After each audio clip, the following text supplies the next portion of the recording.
Klik tombol berikut untuk mendapatkan update ilmu yang insya Allah bermanfaat.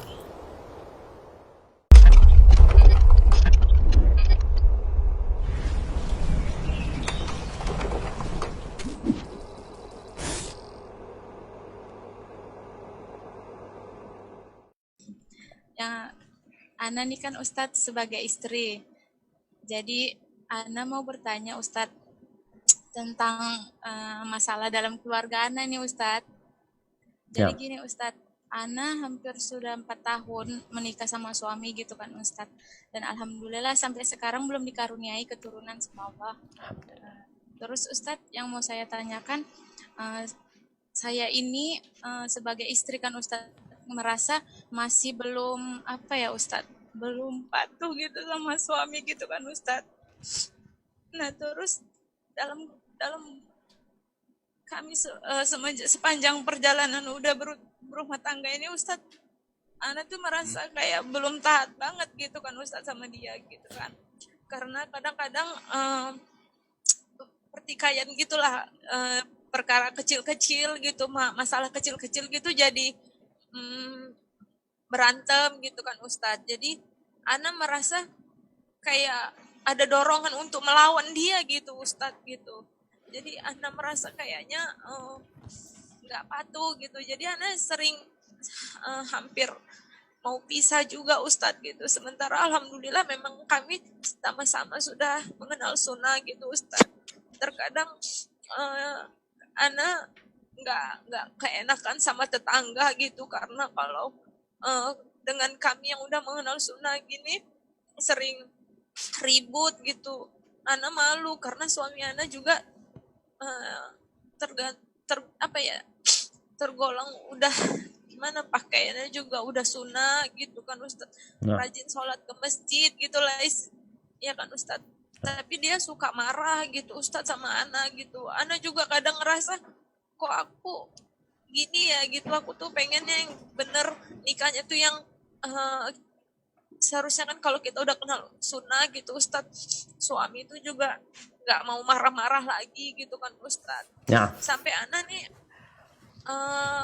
nggak terima gitu Ustadz kalau dia marah-marah sama anak cuman gara-gara hal kecil aja gitu Ustadz, sampai hampir mau pisah gitu Ustadz. Solusinya gimana ya Ustadz supaya kami nih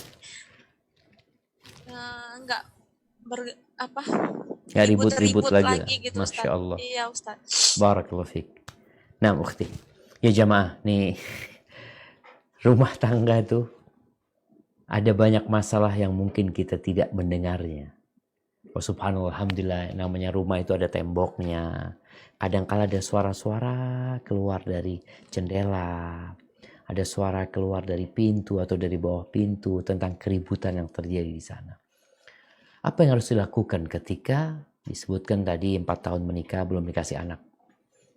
Coba engkau introspeksi diri, banyak-banyak istighfar. Mungkin engkau belum pantas dikasih anak. Kalau ada anak gimana bapak ibunya ribut terus? Masalah-masalah remeh ribut. Apa yang harus dilakukan supaya tidak terjadi keributan? Penyebab keributan itu adalah melihat kepada kesalahan. Melihat kepada kekurangan. Inilah yang menimbulkan amarah. Kemudian ribut. Nanti tadi disebutkan masalahnya sepele. Nah, maka sekarang dirubah cara berpikirnya. Apa yang dilihat dari pasangan hidupmu, lihatlah kepada kelebihan dia.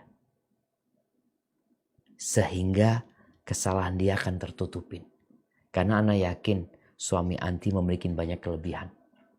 Dan anti pun sebagai manusia memiliki kelebihan. Jangan melihat kepada kekurangannya. Itu yang pertama. Lihatlah kepada kelebihan suami. Apalagi anti katakan anti punya beban moral. Bagaimana tetangga-tetangga yang melihat ini keluarga yang menikah di atas sunnah. Mereka udah paham sunnah tapi ribut sampai terdengar sama keluarga. Jangan sampai akhirnya anti menjadi penyebab rusaknya citra sunnah ini gara-gara keributan yang dilakukan. Yang kedua, kalau suami marah, maka anti diam. Jangan jawab. Walaupun anti merasa, oh masalahnya remeh. Urusan remeh, urusan kecil, sepele. Tapi kalau sedang marah suami, anti diam. Ustaz, dia yang salah. Nah, biar dia yang salah. Tapi anti jangan menambahin kesalahan. Udah tahu suaminya salah, marah-marahnya salah, engkau kasih bensin, terbakar dia. Biarin dia. Karena subhanallah jamaah, kita tahu yang namanya api. Api itu membakar. Ketika engkau melihat api yang membakar, lalu engkau lempari kayu, engkau lemparin kayu lagi, dia akan semakin terbakar. Tapi ketika kayunya itu dibiarkan habis, lama-kelamaan dia mati sendiri. Maka posisi anti sekarang, mulai saat ini udah tahu nih sama karakter suami, udah tahu suami suka marah-marah, kalau marah anti diam. Yang ketiga, cari tahu apa yang menyebabkan suami marah. Nanti udah 4 tahun, insya Allah udah bisa bikin list. Suami marah karena 1, 2, 3, 4, 5, 6, 7, 8, 9, 10. Tapi anti udah tahu, anti kan ingin menjadi istri yang soleha. Ingin menciptakan rumah tangga yang menjadi baiti jannati. Maka list yang anti udah catat itu hindari semuanya agar suami gak marah. Sampai pernah Anda sampaikan, ada suami yang marah gara-gara sandal. Ada yang gara-gara topi. Mau ke masjid topinya, kopiahnya kemana gak ada.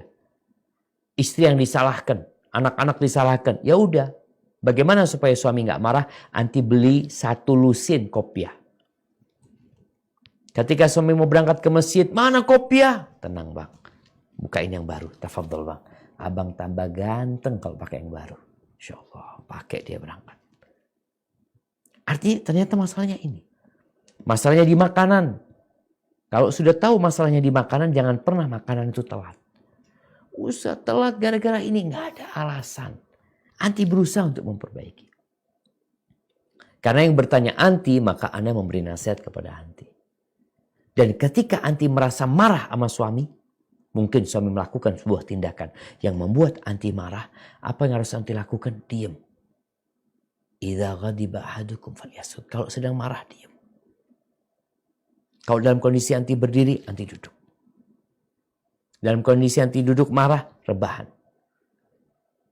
Ketika ngelihat sudah dilakukan itu tapi masih marah, anti ambil udhu, nggak apa-apa. Jadi berusaha untuk menjadi pihak yang mendinginkan di rumah tersebut. Sambil ngobrol sama suami, ya duduk sama suami, minta nasihat sama suami. Tetap engkau taruh suamimu di posisi sebagai pemimpin. Dia pemimpin di rumahmu. Tugasmu sami'na wa ata'na. Kalau dipanggil suami jangan pernah mengatakan tunggu. Tapi tinggalkan pekerjaanmu demi untuk datang menyambut panggilan suami. Hada wallahu a'lam bissawab.